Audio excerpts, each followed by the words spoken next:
जय हिंद साथियों, SK take tutorial पे आपका स्वागत है।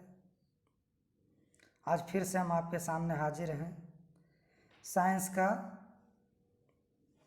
सीरीज लेके, जो कि भी कुछ दिन पहले हम लोग बंद कर चुके थे चूँकि हम बहुत बीमार थे।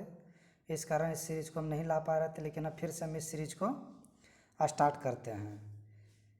ये साइंस सीरीज फिर से स्टार्ट करने का मेन पर्पस ये है कि अभी हाल ही के 1 महीने 1.5 महीने में एलपी टेक्नीशियन की वैकेंसी आने वाली है, ठीक।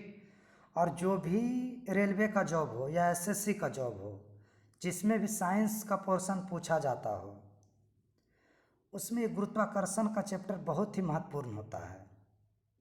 आपको 2 से 3 नंबर गुरुत्वाकर्षण का आ ही जाएगा, चाहे जिस तरह का भी एग्ज़ाम हो। तो चलिए इसको हम लोग देखते हैं, अच्छे तरीके से स्टार्ट करते हैं। देखिए क्या दिया हुआ है, गुरुत्वाकर्षण, ग्रेविटेशन, गुरुत्वाकर्षण। गुरुत्वाकर्षण का मतलब क्या हो कि गुरुत्व मतलब पृथ्वी, पृथ्वी का आकर्षण। तो पृथ्वी के आकर्षण के कारण जितने भी परिघटनाएं होती है सभी हम देखेंगे। गुरुत्वाकर्षण से रिलेटेड एक एक क्वेश्चन हम इसमें डिस्कस करेंगे, जो कि बहुत ही आसान तरीके से हम लोग समझ जाएंगे। तो चलिए स्टार्ट करते हैं। क्या है गुरुत्वाकर्षण? गुरुत्वाकर्षण में क्या कि निर्वात में सभी वस्तुएं समान त्वरण से गिरती है। अगर निर्वात में है, कोई भी मीडियम नहीं है, वैक्यूम में सभी वस्तुएं क्या होता है कि एक समान त्वरण से पृथ्वी पर गिरती है। कोई अगर निर्वात है, कोई भी अगर जो मीडियम नहीं है, सभी मीडियम को हम हटा देंगे और 2 वस्तु को अगर गिराएंगे, तो उसमें कितना भी वजन हो, कोई कितना भी वजन का हो, कोई कितना भी छोटा हो, कोई कितना भी बड़ा हो, दोनों जमीन पे क्या होगा, एक साथ आके गिरेगा। तो निर्वात में सभी वस्तुएं समान त्वरण से गिरती है। किसी माध्यम की अनुपस्थिति में वस्तुओं के गिरने की गति को मुक्त पतन कहते हैं। अगर कोई भी माध्यम नहीं है और किसी वस्तु को अगर ऊपर से गिराते हैं, तो वस्तु जिस गति से गिरता है उसको हम लोग क्या कहते हैं, मुक्त पतन कहते हैं। आगे क्या है कि जिस बल के कारण 2 वस्तुएं एक दूसरे को अपनी ओर आकर्षित करती है, उसे हम लोग क्या कहते हैं, गुरुत्व बल कहते हैं। जिस बल के कारण 2 वस्तुएं एक दूसरे को अपनी ओर आकर्षित करती हैं, उसे हम लोग क्या कहते हैं, गुरुत्व बल कहते हैं। अगर न्यूटन के गुरुत्वाकर्षण का नियम, न्यूटन के गुरुत्वाकर्षण का नियम क्या कहता है, तो कहता है ब्रह्मांड में प्रत्येक कण एक दूसरे कण को एक बल से आकर्षित करते हैं। ब्रह्मांड में जितना भी कण हो, क्या करता है, एक कण दूसरे कण को एक दूसरे की ओर आकर्षित करते हैं। तो जो कणों को, तो जो दो कण रहते हैं, वो कण को मिलाने वाली रेखा के अनुरेख लगता है, और इसका परिणामी कणों के द्रव्यमान के गुणनफल के समानुपाती होता है। जो 2 कण के बीच बल लगता है, उस दोनों कण का जो भी द्रव्यमान रहता है उसके गुणनफल के समानुपाती लगता है, और उनके बीच की दूरी के वर्ग के व्युत्क्रमानुपाती होता है। यानी कि न्यूटन के गुरुत्वाकर्षण का नियम बराबर क्या होता है, F बराबर capital G m1 into m2 बटे r स्क्वायर। यानी कि जो 2 कण रहेगा उसका कुछ तो मास रहेगा, तो उसके मास के गुणनफल के समानुपाती फोर्स लगता है, और उसके बीच के जो दूरी होता है इसके वर्ग के व्युत्क्रमानुपाती लगता है। अगर किसी वस्तु पर पृथ्वी का गुरुत्वाकर्षण बल उस वस्तु पर पृथ्वी के गुरुत्व बल कहलाता है। किसी वस्तु पर पृथ्वी का जो भी गुरुत्वाकर्षण बल लगता है वह उस वस्तु पर पृथ्वी का गुरुत्व बल कहलाता है। तो गुरुत्वाकर्षण बल को जी से, कैपिटल जी से निरूपित करते हैं। गुरुत्वाकर्षण बल को कैपिटल जी से निरूपित करते हैं। कैपिटल जी क्या है, एक सार्वत्रिक नियतांक होता है। कैपिटल जी एक सार्वत्रिक नियतांक, यूनिवर्सल कांस्टेंट होता है, यानी कि इसका मान चेंज नहीं होता, इसका एक मान होता है, कांस्टेंट होता है, जो कि होता है 6.67 × 10⁻11 kg मीटर प्रति सेकेंड स्क्वायर होता है जी का मान। कहता मुक्त रूप से गिरती हुई सभी वस्तुओं के लिए गुरुत्वीय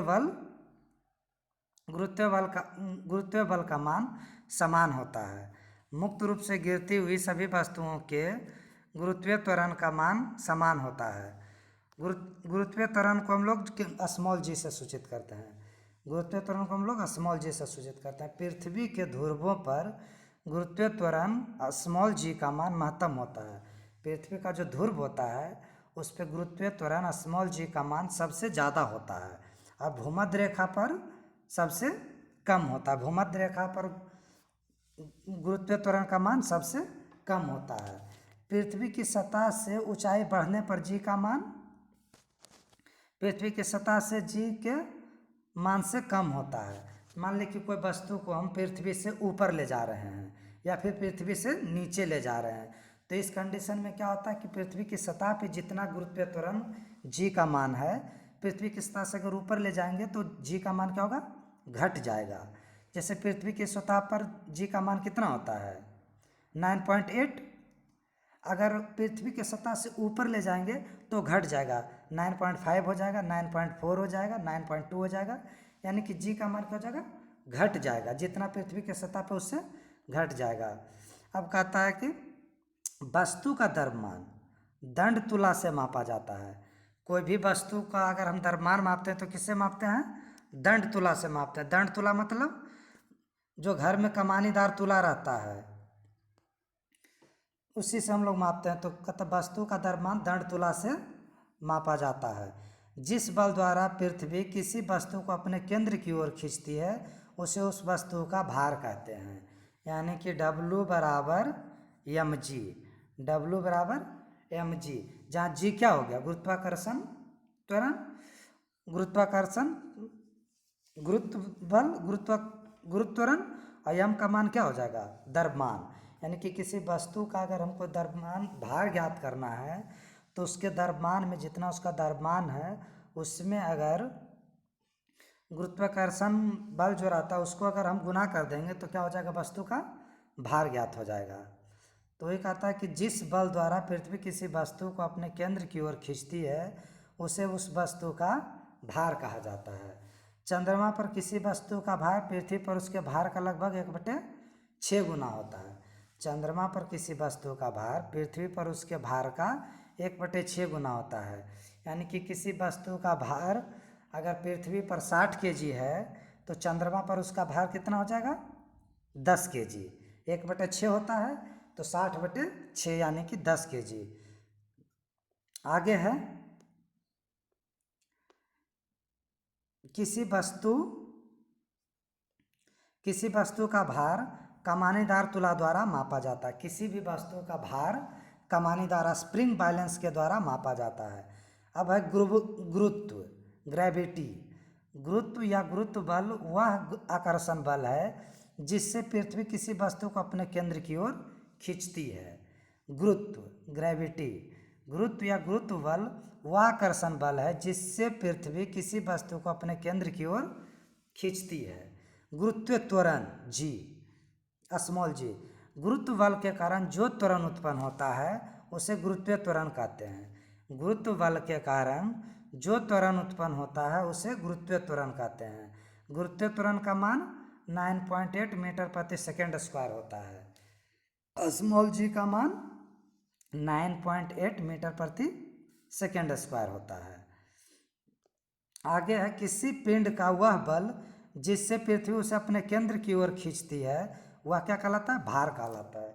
किसी वस्तु का वह बल जिससे पृथ्वी अपने केंद्र की ओर खींचती है क्या कहलाता है, भार कहलाता है। गुरुत्वीय त्वरण का अधिकतम मान पृथ्वी पर कहाँ होता है, तो ध्रुव पर।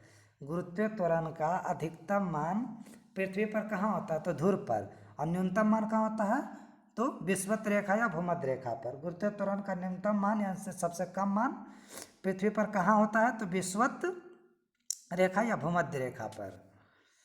अब आगे है किसी पिंड का भार उत्तरी ध्रुव के विषुवत रेखा पर क्रमशः WP तथा WE है। यदि पृथ्वी का घूर्णन रुक जाए तो पिंड के भार पर क्या प्रभाव पड़ेगा, तो कहता है WP तथा WE का मान बराबर हो जाएगा, अथवा किसी पिंड का भार पृथ्वी पर कहीं भी ध्रुव पर के भार के मान के बराबर हो जाएगा, या WP का मान परिवर्तनशील नहीं होगा। यानी कि WP का मान परिवर्तित नहीं होगा। किसी भी पिंड का अधिकतम भार किस माध्यम में होता है, तो निर्वात में। किसी भी पिंड का सबसे ज़्यादा भार किस माध्यम में होगा, तो निर्वात में। यानी कि शून्य में। कहता पृथ्वी पर किसी वस्तु का वजन या भार 30 केजी है तो चंद्रमा पर उसका भार कितना होगा। तो पृथ्वी पर यदि किसी वस्तु का भार 30 न्यूटन है तो चंद्रमा पर उसका भार कितना होगा। तो चंद्रमा पर क्या बोले थे कि 1/6 होता है, जितना भार पृथ्वी पर उससे 1/6। तो 6 से भागा दे देंगे, तो 6 से भागा देंगे तो कितना हो जाएगा 5 न्यूटन। 30 गुने 1/6 बराबर 5 न्यूटन। अंतरिक्ष यात्री को अंतरिक्ष कैसा दिखता है, तो काला दिखता है। अंतरिक्ष यात्री को अंतरिक्ष कैसा दिखता है, तो काला। ऐसा काला क्यों दिखता है, तो वायुमंडल की अनुपस्थिति के कारण। अंतरिक्ष में वायुमंडल नहीं होता, तो वायुमंडल की अनुपस्थिति के कारण पृथ्वी के अंतरिक्ष कैसा दिखता है, तो काला दिख जाता है। कहता शून्य अथवा निर्वात में स्वतंत्र रूप से गिरने वाली वस्तु का समान होता है, तो क्या, त्वरण। अभी ऊपर बताए थे कि शून्य या निर्वात में स्वतंत्र रूप से अगर किसी वस्तु को गिराते हैं तो उसका त्वरण क्या होगा, शून्य हो जाएगा। पूरे विश्व की संरचना और विकास को नियमित करता है, तो गुरुत्वाकर्षण बल करता है। पूरे विश्व की संरचना और उद्विकास को नियमित करता है गुरुत्वाकर्षण बल।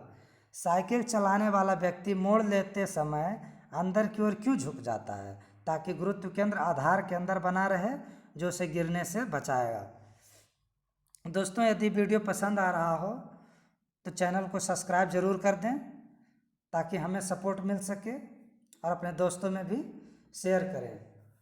तो देखिए क्या, साइकिल चलाने वाला व्यक्ति मोड़ लेते समय अंदर की ओर क्यों झुक जाता है, ताकि गुरुत्व केंद्र आधार के अंदर बना रहे जो उसे गिरने से बचा सके। जब कोई कार वृत्ताकार मोड़ से गुजरता है तो कार के दोनों बाहरी चक्का सतह को क्यों छोड़ देते हैं, अस्थायित्व बनाए रखने के लिए। जब कोई कार वृत्ताकार मोड़ से गुजरती है तो कार के दोनों बाहरी चक्का सतह को क्यों छोड़ देते हैं, यानी कि दोनों चक्का जो है सतह से उठ जाता है, बाहरी चक्र जो होता है। तो ऐसा क्यों होता है, तो अस्थायित्व बनाए रखने के लिए।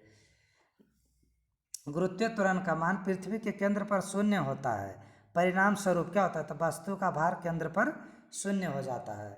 गुरुत्वीय त्वरण का मान पृथ्वी के केंद्र पर क्या होता है, शून्य होता है, जिसके कारण वस्तु का भार केंद्र पर क्या हो जाता है, शून्य हो जाता है। जब लिफ्ट नीचे से ऊपर जाता है तो व्यक्ति का आभासी भार क्या होता है, बढ़ जाता है, और जब लिफ्ट ऊपर से नीचे आएगा तो व्यक्ति का आभासी भार घट जाएगा। जब लिफ्ट नीचे की ओर आता है तो व्यक्ति का आभासी भार घट जाता है। जब लिफ्ट की डोरी टूट जाए तो व्यक्ति का आभासी भार क्या होता है, शून्य हो जाता है। जब अचानक लिफ्ट की डोरी टूट जाए तो व्यक्ति का आभासी भार क्या हो जाएगा, शून्य हो जाता है। जब लिफ्ट समान वेग से ऊपर या नीचे जाता है तो व्यक्ति का आभासी भार क्या होता है, तो वास्तविक भार के बराबर होता है।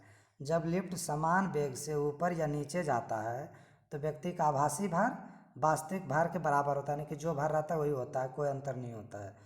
पृथ्वी की सतह पर किसी वस्तु का भार 29.9 न्यूटन है तो उसका द्रव्यमान कितना होगा। तो हम लोग क्या जानते थे, F बराबर mg, यानी कि जितना भी वस्तु का पृथ्वी पर वजन रहता है उसमें क्या रहता है, उसका द्रव्यमान के साथ साथ गुरुत्व बल भी रहता है। गुरुत्व बल यानी कि 9.8, तो 9.8 से हम लोग क्या करेंगे, भाग दे देंगे। तो अगर 29.4 में 9.8 से भाग देंगे तो कितना आएगा, 3 kg, यानी कि उसका द्रव्यमान कितना वस्तु का, तो 3 kg है। अब आगे है चंद्रमा पर वायुमंडल नहीं रहने का क्या कारण है। तो कहता है पृथ्वी की तुलना में अल्पत्व गुरुत्व बल, चंद्रमा पर वायुमंडल नहीं है, इसका क्या कारण है। तो इसका ये कारण है कि पृथ्वी की तुलना में चंद्रमा पर गुरुत्वाकर्षण बल बहुत कम है। तो गुरुत्वाकर्षण बल नहीं होने के कारण वहाँ पे क्या है, वायुमंडल भी नहीं है। कहता पृथ्वी के भार या गुरुत्वीय त्वरण का मान किस पर निर्भर करता है, तो पृथ्वी के अक्षांश पर। पृथ्वी का भार या गुरुत्वीय त्वरण का मान किस पर निर्भर करता है, तो पृथ्वी के अक्षांश पर। आगे है उपग्रह संचार के लिए आवृत्ति रेंज कितना होना चाहिए। तो उपग्रह संचार के लिए आवृत्ति रेंज कितना होना चाहिए, तो 3000 मेगाहर्ट्ज से 30,000 मेगाहर्ट्ज के बीच। उपग्रह संचार के लिए आवृत्ति रेंज क्या होता है, तो 3000 मेगाहर्ट्ज से 30,000 मेगाहर्ट्ज होना चाहिए। यदि पृथ्वी पर पाया जाने वाला 1 kg भार सूर्य की कक्षा में पहुंच जाए तो वह कितना हो जाएगा, तो देखिए अगर चंद्रमा पर पहुंच जाए तो उसका 1/6 गुना 1/6 हो जाएगा, यानी कि भार घट जाएगा। लेकिन अगर सूर्य की कक्षा में चला जाए तो वस्तु का भार क्या हो जाएगा, बढ़ जाएगा। कितना बढ़ जाएगा, 28 गुना। तो कहता है यदि पृथ्वी पर पाया जाने वाला 1 kg भार सूर्य की कक्षा में पहुंच जाए तो वह हो जाएगा कितना, तो 26 गुना हो जाएगा। कहता है यदि पृथ्वी और सूर्य के बीच की दूरी वर्तमान दूरी को दुगनी हो जाए तो सूर्य द्वारा पृथ्वी पर निष्पादित गुरुत्वाकर्षण बल कितना हो जाएगा, तो वर्तमान का 1/4। कहता है यदि पृथ्वी और सूर्य के बीच की दूरी वर्तमान दूरी की दुगनी हो जाए, वर्तमान में जो दूरी है उसका दुगना हो जाए, तो सूर्य और पृथ्वी में निष्पादित गुरुत्वाकर्षण बल कितना हो जाएगा, तो वर्तमान का 1/4 हो जाएगा। फार्मूला वही है क्या, F बराबर m1 × m2/r²। तो द्रव्यमान तो दोनों का सेम ही है, द्रव्यमान चेंज नहीं हुआ है, दूरी क्या हो गया, चेंज हो गया है, तो दूरी दुगना हो गया है। तो जितना ये दूरी हो जाएगा दुगना, जो अगर दूरी क्या है, बल का इन्वर्सली प्रोपोर्शनल है, यानी कि अगर दूरी बढ़ेगा तो बल घटेगा। तो वही दूरी अगर दुगना हो जाएगा तो बल कितना हो जाएगा, 1/4। आगे देखते हैं। तब पृथ्वी के लिए पलायन वेग का मान कितना होता है, तो पृथ्वी के लिए पलायन वेग का मान 11.2 किलोमीटर पर सेकेंड होता है। पृथ्वी के लिए पलायन वेग का मान कितना होता है, 11.2 किलोमीटर प्रति सेकेंड। चंद्रमा के लिए पलायन वेग का मान कितना होता है, तो 2.4 किलोमीटर प्रति सेकेंड। चंद्रमा के लिए पलायन वेग का मान कितना होता है, तो 2.4 किलोमीटर प्रति सेकेंड। भू अस्थिर उपग्रह की घूर्णन अवधि कितनी होती है, 24 घंटा। भू अस्थिर उपग्रह की घूर्णन अवधि कितनी होती है, तो 24 घंटा, यानी कि पृथ्वी के कक्ष में जो भी उपग्रह स्थित होता है उसका घूर्णन अवधि कितना होता है, तो 24 घंटा का। भू अस्थिर उपग्रह की गति की दिशा क्या होता है, तो पश्चिम से पूर्व, यानी कि पृथ्वी की दिशा में। पृथ्वी भी क्या करता है, पश्चिम से पूर्व की ओर घूमता है। तो भू अस्थिर उपग्रह जो भी रहेगा वो भी क्या घूमेगा, पश्चिम से पूर्व की ओर घूमेगा। भू अस्थिर उपग्रह की ऊंचाई कितनी होती है, 35,800 किलोमीटर से 36,000 किलोमीटर। भू अस्थिर उपग्रह की ऊंचाई कितनी होती है, 35,800 किलोमीटर से 3600 किलोमीटर। कहता एक ट्रेन क्षैतिज सीधी पटरी पर गतिशील है, खिड़की से एक पत्थर गिरा दिया जाता है तो पत्थर पृथ्वी पर कैसा पथ बनाएगा, तो कैसा बनाएगा, परवलयाकार बनाएगा। कहता कि एक ट्रेन क्षैतिज पटरी पर गतिशील है, खिड़की से एक पत्थर गिरा दिया जाए तो पत्थर पृथ्वी पर कैसा पथ बनाएगा, तो परवलयाकार बनाएगा। कहता है यदि दो उपग्रह एक ही वृत्ताकार कक्ष में चक्कर लगाते हैं तो उनके वेगों में क्या संबंध होगा, तो उनके वेग समान होंगे। कहता है यदि दो उपग्रह है और एक ही वृत्ताकार पथ में, जैसे मान लें कि एक वृत्ताकार पक्ष है, दो उपग्रह है, एक यहाँ जा रहा है, क्या जा रहा है, अगर कह रहा है कि दो एक ही कक्षा में अगर घूम रहा हो तो उसका वेग क्या होगा, तो उसका वेग दोनों का समान होगा। अब आगे है, यदि वायुमंडल ना हो तो दिन की लंबाई पर क्या प्रभाव पड़ेगा, तो दिन की लंबाई कम हो जाएगी। यदि वायुमंडल ना हो तो दिन की लंबाई पे क्या प्रभाव पड़ेगा, दिन की लंबाई कम हो जाएगी। कहते एक मिसाइल पलायन वेग से कम वेग से प्रक्षेपित की जाती है, इसकी कुल ऊर्जा कैसी होती है, तो ऋणात्मक होगी। एक मिसाइल पलायन वेग से कम वेग से प्रक्षेपित होता है, यानी कि पलायन वेग कितना है, 11.2 किलोमीटर प्रति सेकेंड। तो इस स्पीड से कम स्पीड से अगर प्रक्षेपित हो तो इसकी कुल ऊर्जा क्या होगी, तो कुल ऊर्जा ऋणात्मक होगी, यानी कि निगेटिव में होगा। किसी क्षेत्र में गुरुत्वीय क्षेत्र शून्य है तो उस क्षेत्र में गुरुत्वीय विभव कितना होगा, तो नियत होगा। नियत मतलब कांस्टेंट होगा। किसी क्षेत्र में गुरुत्वीय क्षेत्र शून्य है तो उस क्षेत्र में गुरुत्वीय विभव कितना होगा, नियत होगा, यानी कि कांस्टेंट होगा। एक भारहीन रबर के गुब्बारे को 200 सीसी जल भरा जाता है तो जल में इसका भार होगा कितना, 0। एक भारहीन रबर के गुब्बारे में 200 सीसी जल भरा जाता है तो जल में इसका भार कितना होगा, 0। कृत्रिम उपग्रह की कक्षीय चाल उसके द्रव्यमान पर किस प्रकार निर्भर करती है, तो निर्भर करती ही नहीं है। कृत्रिम उपग्रह का कक्षीय चाल उसके द्रव्यमान पर निर्भर करता ही नहीं है। ठीक, यदि पृथ्वी का द्रव्यमान वही रहे और त्रिज्या 1% कम हो जाए तो पृथ्वी के तल पर जी का मान कितना होगा? 2% बढ़ जाएगा। कहता यदि पृथ्वी का द्रव्यमान वही रहे और त्रिज्या 1% कम हो जाए तो पृथ्वी के तल पर जी का मान क्या होगा? तो 2% बढ़ जाएगा। अब कहता है चांद का प्रयोग संचार उपग्रह के रूप में क्यों किया जा सकता है? तो कहता है पृथ्वी और चंद्रमा के बीच की दूरी नियत नहीं है। चांद का प्रयोग संचार उपग्रह के रूप में क्यों नहीं किया जा सकता है? तो क्यों नहीं किया जा सकता? क्योंकि पृथ्वी और चंद्रमा के बीच की दूरी कांस्टेंट नहीं है, नियत नहीं है। कहता पृथ्वी की सतह के ऊपर या नीचे जाने पर जी के मान पर क्या प्रभाव पड़ता है? तो जी का मान घटता है, चाहे पृथ्वी से ऊपर जाएं और चाहे पृथ्वी से नीचे आएं। सतह से ऊपर या नीचे जाएंगे तो जी का मान घटेगा। पृथ्वी के घूर्णन गति बढ़ा देने पर जी के मान पर क्या प्रभाव पड़ेगा? तो जी का मान कम हो जाएगा। अगर पृथ्वी के घूर्णन गति को बढ़ा दिया जाए तो जी का मान क्या होगा? घट जाएगा। आगे, पृथ्वी के घूर्णन गति के घटने पर जी के मान पर क्या प्रभाव पड़ेगा? तो जी का मान बढ़ जाएगा। अगर पृथ्वी के घूर्णन गति को हम लोग घटा दें तो जी का मान पे क्या प्रभाव पड़ेगा? जी का मान जी का मान बढ़ जाता है। ठीक, किसी उपग्रह का पलायन वेग कक्षीय वेग का कितना गुना होता है? तो √2 गुना। यानी कि अगर किसी उपग्रह का पलायन वेग कक्षीय वेग का कितना गुना होता है? तो √2 गुना होता है।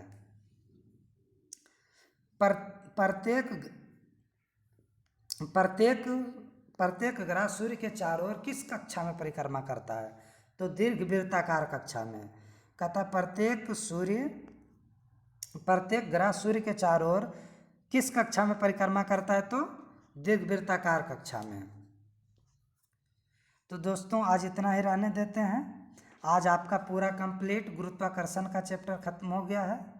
अब आगे कल जो आपको बताएंगे वो प्रेशर है। कल आपको प्रेशर का चैप्टर डिस्कस किया जाएगा।